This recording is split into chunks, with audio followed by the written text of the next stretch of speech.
want to talk to you about a test or a device or a method that you can use to check on your decision making.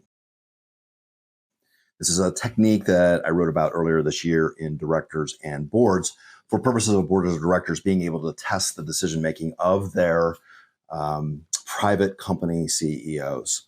It comes from the public markets, but it's really effective with the private sector as well, private companies that are operating in a little bit different context and make decisions in a different way. And it draws from short sellers, which are sharks in the water. They're feared, they're hated, they're despised because they're doing something which is highly unpleasant. But what do short sellers do? One of which is they look for material weakness in companies, A. B, they're looking to see what's the size of the bet. How big is the failure? How big is the payoff if the stock crashes? Third, they're looking for a trigger point in the marketplace where that stock price is going to shift. So trigger points is an important concept. We'll talk about them in a subsequent episode, how they behave and what that means for you and your company and how to look for them. And then fourthly, they go to Twitter or X or the media and publicize what they found because they're trying to provoke the crash in the stock price associated with it. Here's the reality.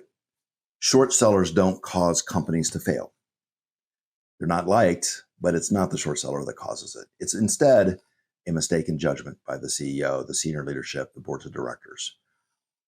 It happened, for example, in the 2008 financial crisis, as made famous by The Big Short, the film that was originally penned by Michael Lewis about the failure of AIG and other major financial institutions and short sellers harvesting tremendous profits because of a bet against the subprime housing market.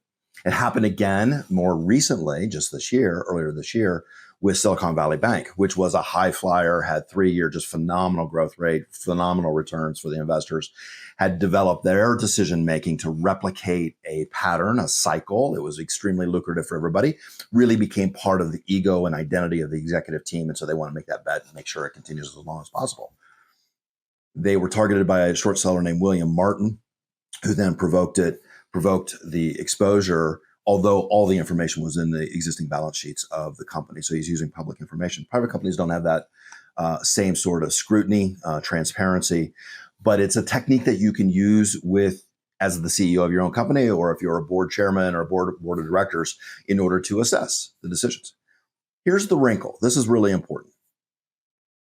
The mistaken judgment does not happen within a 90 or 120 days before this point or after this point. Instead, the mistaken judgment is planted 2 to 3 years ago. The seeds are planted 2 to 3 years before the short seller goes to work.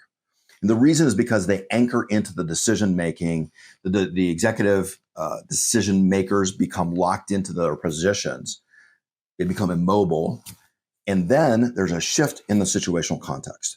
Something happens within 2 to 3 years, which shifts the situational context, which is going to reframe the decision. And instead of being highly successful, is going to make you extraordinarily vulnerable, which is what happened in both the cases of AIG and Silicon Valley Bank. You had a change in the overall market conditions, which then they were paralyzed and stuck and vulnerable and subsequently attacked, and both failed.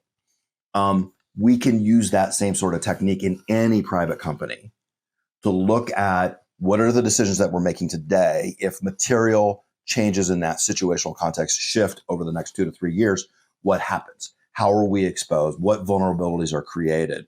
Really effective technique to use.